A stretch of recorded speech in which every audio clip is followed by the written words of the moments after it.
Pourquoi il faudra investir en Afrique? Pourquoi il faut investir dans notre continent? Pourquoi il faut investir chez nous? Pourquoi j'insiste à ce que vous allez poser vos pieds, vos valises en Afrique? Ne serait-ce de près ou de loin. Pourquoi? Parce qu'aujourd'hui, on vit une époque qui est très compliquée et qui va être de plus en plus compliquée. Surtout ici où on est, actuellement en France. Tout est fait pour que tout le monde devienne entreprenne. Tout est fait pour que tout le monde se perd. Tout est fait pour que tout le monde se détache, se divertit dans autre chose. Tout le monde veut gagner de l'argent en faisant des vidéos, des youtubeurs, ils veulent plus travailler. Il n'y a plus personne qui veut travailler. TikTok est en train de bousiller nos enfants en Afrique, qui est en train de bousiller nos familles en Afrique, en train de causer 1001 problèmes. Les petites filles qui vont à l'école, qui sont là à passer leur temps en cours, à se faire filmer et partager sur les réseaux. Et t'as tous les pervers qui répondent aux textos, que tu es belle, que ceci, que cela. Les garçons pareils, qui s'arrêtent, qui prennent des vidéos, des photos pendant qu'ils sont en cours, ils envoient ça dans leur réseau, ainsi de suite. Où allons-nous? C'est pas comme ça qu'on va se développer. Et c'est pas comme ça qu'on va développer. Facebook, TikTok, Insta, c'est bien beau. On partage, on dénonce et on propose. Mais si c'est pour faire des conneries, n'importe quoi, de la bécilité, juste pour avoir des vues, c'est pas la peine.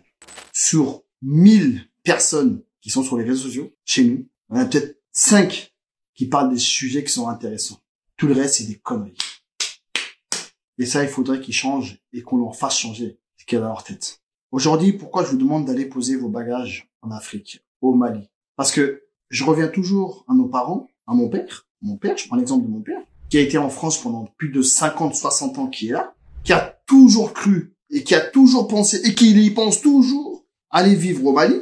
Mais sa retraite, elle va dans quoi? Dans les loyers ici. Parce qu'il ne peut pas rendre son appartement pour aller vivre là-bas définitivement au Mali, parce qu'il sait que de temps en temps, ça va lui revenir de faire un saut en France. Et s'il n'a pas d'appartement, il va où? Il réfléchit. On connaît nos darons, ils aiment pas aller chez leurs enfants. Donc, il a 1200 € de retraite, 1300 € de retraite. Il a déjà plus de 800, 900 € qui va dans le loyer, 200, 300 € qui va dans l'électricité. Et vous savez très bien comment ça se passe. La daronne, elle est là. Il fait tout pour que la daronne, elle a besoin de rien du tout, même si elle travaille.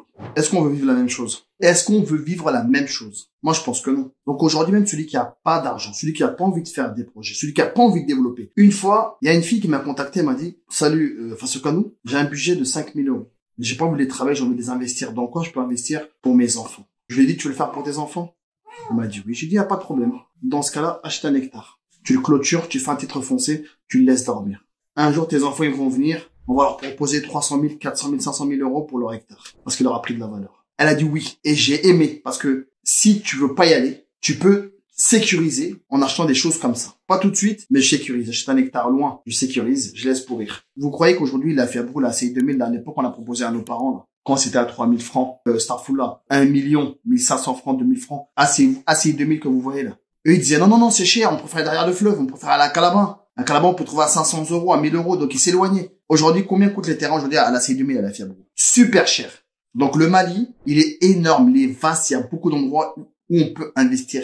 Il y a beaucoup d'endroits où on peut développer nos activités. Maintenant, tout ce qu'on veut faire, il suffit de chercher, réfléchir. Ah bah tiens, j'ai ça en tête. Bah attendez, on fait étude de marché, on voit où on peut trouver le matériel, où on peut trouver l'investisseur, où on peut trouver les fonds pour investir. On arrive à se développer. Mais si on reste comme ça, il va être trop tard en fait, parce que les choses augmentent. Les choses augmentent. Donc faites en sorte d'avoir toujours votre valise en Afrique. Bagages jetés là-bas. Quand j'ai envie, j'y vais. Papa, il a fait, maman, il a fait, c'est très bien. Mais papa et maman, ils ont fait quoi? C'est le pour dormir. Pour dormir, on a ce qu'il faut. Maintenant, il faut que nous, on développe. Et c'est ce que j'insiste à vous dire à chaque fois. Aujourd'hui, vous allez en Inde, vous allez en Chine, vous allez en Turquie. Il y a tout ce qu'il faut pour qu'on achète là-bas moins cher, on envoie chez nous pour travailler avec. J'ai vu même pour faire des usines. Une fois, je suivais un petit reportage en Inde. Ils font des tôles pour les usines. Sur 5 mètres, 10 mètres, 15 mètres. Et quand j'ai été à Lomé, j'ai vu que c'est ce qui venait, c'est ce qui imitait de leur usine. Et chez nous, on met des tôles, en métal, là, les fégués, là, qui font 2 mètres, là, éclatés.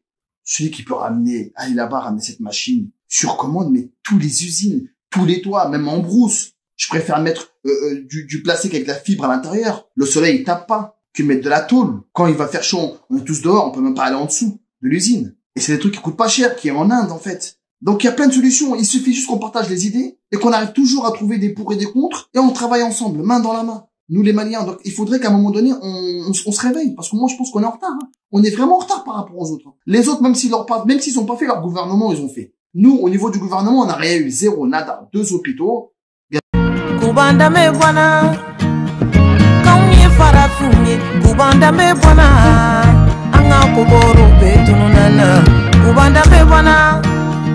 konye jonde kubanda be wana anga kogoro betaragando kubanda be wana